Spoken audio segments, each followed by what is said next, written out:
How to add education on Upwork. Hi guys, welcome to another tutorial. In this Upwork tutorial, I'll teach you how you can add education. So kindly watch till the end. The first step is to log in into your Upwork account as a freelancer.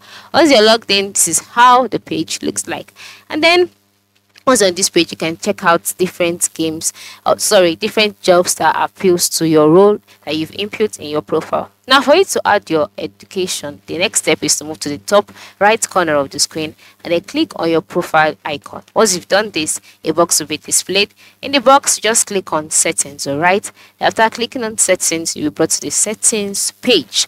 On this page, by the left side, you'll see a menu display options like membership and connect, contact info, tax information, tax forms, my profile settings. So just go ahead and click on profile settings. Once you've done that, you'll be asked to re-enter your password to verify if you're the one. Enter it in and click on continue.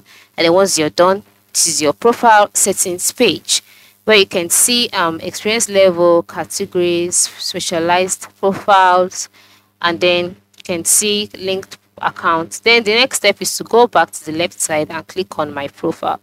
Once you click on my profile, you'll be taken to your profiles page. On this page, you'll see your role as a graphic designer, your description, and then you can see work history, portfolio, skills, your project catalogs, testimonials, employment history, other experiences. Then once you can see all of this, just scroll up and move to the left side of the screen. Right, the left side of the screen, you'll see other options too, such as video introductions, hours per week, language verification, then education. So just click on the plus icon there next to it, and then here you can see the add education page where you have to input your school, the date, degree, and then you scroll down. You can add description if you want to. You can add an area of study, and then you click on save, and then just like that, your education would be added. So this is how you can add education on Upwork. Thanks for watching and have a nice day.